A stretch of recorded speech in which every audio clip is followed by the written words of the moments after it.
Folks, I wasn't going to do a video today, but I just wanted to show the arrogance of the elite CEO and his boss of P&O Ferries. So let's get into it. When I was reading your biography, it seemed pretty light on your experience as a chief executive officer. Are you in this mess because you don't know what you're doing, or are you just a shameless criminal? Before I answer that question, can I start, please, with an apology? Actually, an apology to the seafarers that were affected on Thursday last week, an apology to their families, and an apology to the 2,200 of our employees who have had to face very difficult questions over the last week. So there we go, straight away, there's that word again. We're sorry. I'm sorry. But anyway, let's continue. Salary, Mr. Hepplethwaite. My salary is a basic salary of £325,000. Do you have access to a performance-related bonus? I have access to two performance-related bonus, a short-term incentive plan and a long-term incentive plan. Do you think you've increased or decreased the value of P&O Ferries by your actions?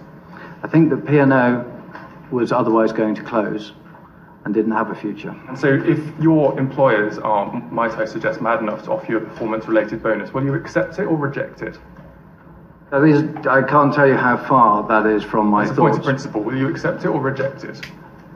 I don't know the answer to that. If we manage to save the company... It's a decision for you. If I'm offering you a performance-related bonus and you've just sacked 800 people, will you, as a point of principle, say, I'm not going to take that?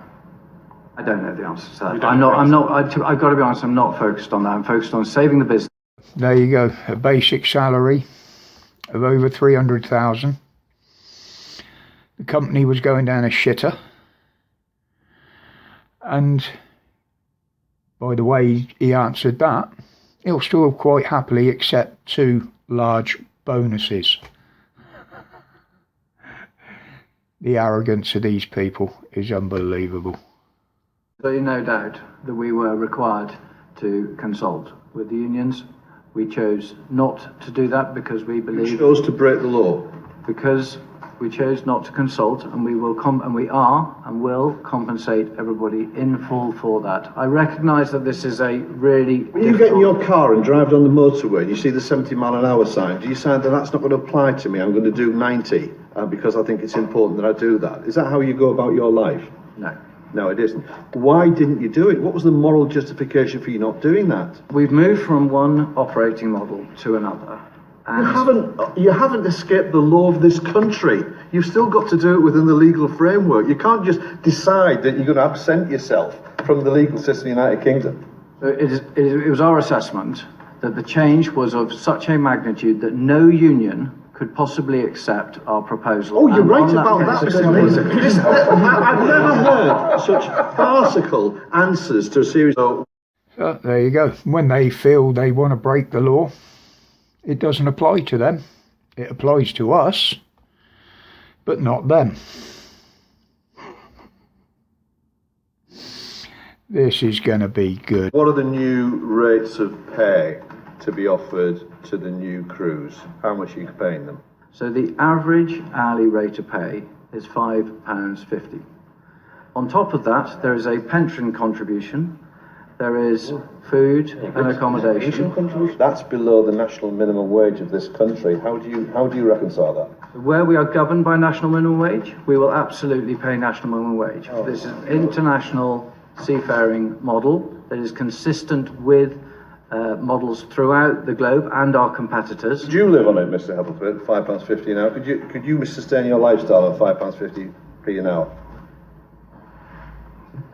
No, you couldn't, could you? Why do you expect people who've got such responsible jobs to be able to do that? How do you expect them to be able to feed their families and pay their bills at £5.50 an hour?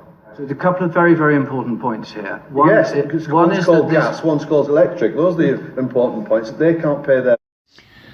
There you go. He's got no answer, and he doesn't give a shit about their employees. That is plainly obvious. They do not live in the real world. There's some NDAs here, Mr. Hepplesworth. Are you going to rescind those? Because, quite frankly, the members of this committee think this is absolute thuggery and criminality. You're behaving like gangsters to blackmail people into this situation. Will you withdraw those NDAs and let people have the freedoms that we all enjoy? I'm assuming you're talking about the confidentiality clause that's in the severance agreement? Gagging agreements, yes. It's a standard confidentiality clause, and actually it's there to protect both sides.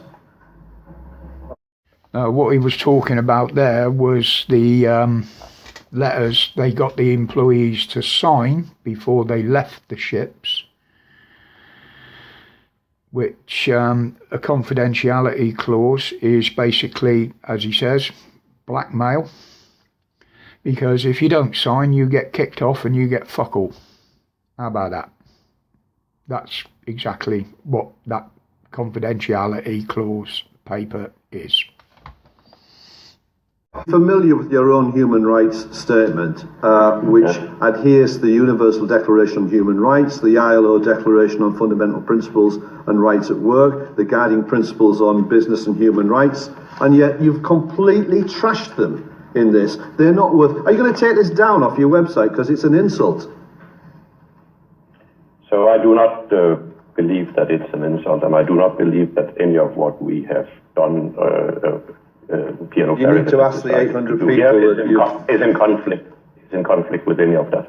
Of course it's a direct conflict. You know, we hear some ridiculous things, but for you to say that those principles still obtain when people have been summarily dismissed without no notice whatsoever and replaced by people on £5.50 an hour is an... And that guy was the actual boss of DP World in Dubai. Now, we know they don't give a shit about human rights out there, but we give a shit in this country when it affects us. Now do you see the arrogance of these people? Modelling. Using the word modelling to break the law. Where have we heard that before? Our own people in Westminster. Boris. Jab it all. Well, I wasn't going to do a video today, people, but after doing this and seeing all this, I changed my mind, because this just, well, it's dangerous because it put my blood pressure up. But anyway, I'll leave you with that. Just wanted to point out the arrogance of these bastards and what they think they can get away with. Any of us tried anything like they've done, we'd be straight in court. And I believe this is where P&O Ferries, especially him, because he's the one that did it, that's where they should end up. Anyway, guys, until the next one, thank you for your support. My respects to each and every one of you that follows me on here. And until the next one, stay safe, stay strong, stay absolutely free from tyranny and that sort of bollocks. I'm gone.